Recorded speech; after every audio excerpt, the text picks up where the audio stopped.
Erin Burnett Out Front, weeknights at 7, only on CNN. Amy lost both hands, both feet, and her left leg after contracting a deadly flesh-eating bacteria last May. She was on the zip line with her friends, had an accident, and after that accident, doctors gave her a 1% chance of survival. But Amy has beaten every single odd.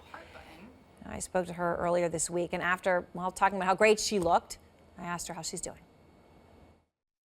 Thank you so much. I feel awesome. I'm sitting here at my house with my new bionic hands, which just allow me to do so much more. So I'm feeling more independent and better than ever. Those hands are amazing. It looks basically as if you just have gloves on. I mean, I know we saw you getting the hands when you were using them on Friday. You were doing all kinds of things, cutting fruit, vegetables, picking up really small things. I mean, how do those hands work? Well, it's very crazy, and I don't really know the in-depth details, but there are 2 electrodes on my forearm, one on top and one on bottom.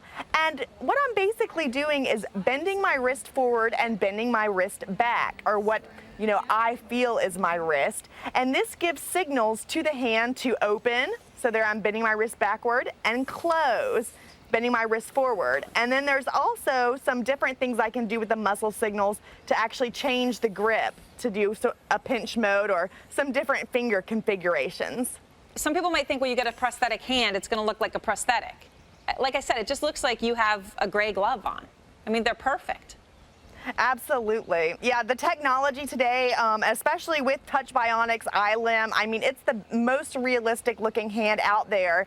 And it's pretty much the exact same size that my hand was before. So it really feels very lifelike to me. It almost feels like an extension of my own arm rather than like a tool or a prosthesis like some of the other styles do. Wow. And I know that you talked about, once saying, you love to cook, clean, you wanted to do all those things. And I know you're still getting used to them, but do you feel like you're going to be able to do all of those things like you would have been able to do before?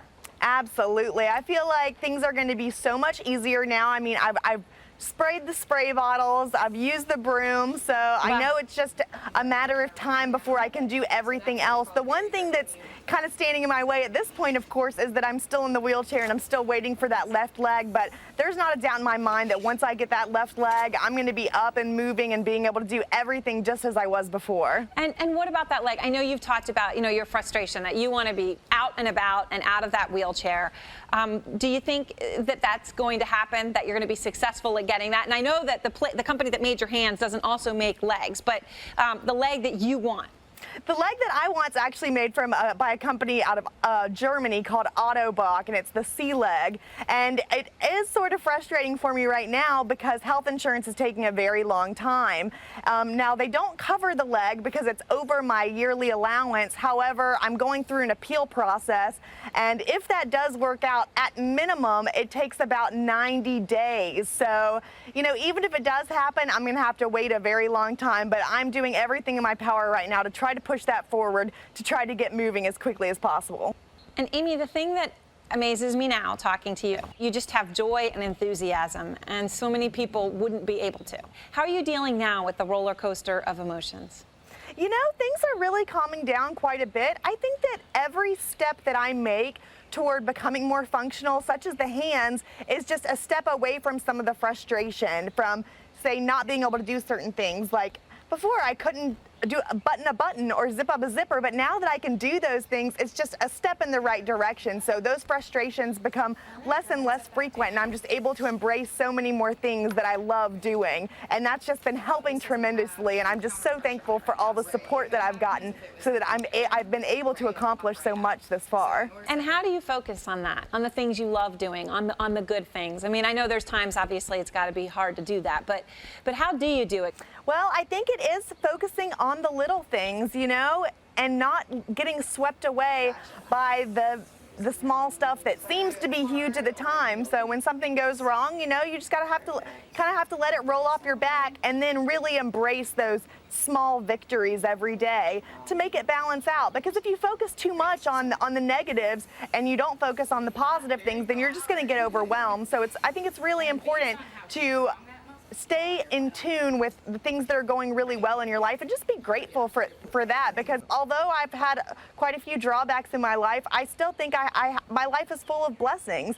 And you know, you see people every day that remind you of that, and just to be grateful, because you know, I'm glad for what I have.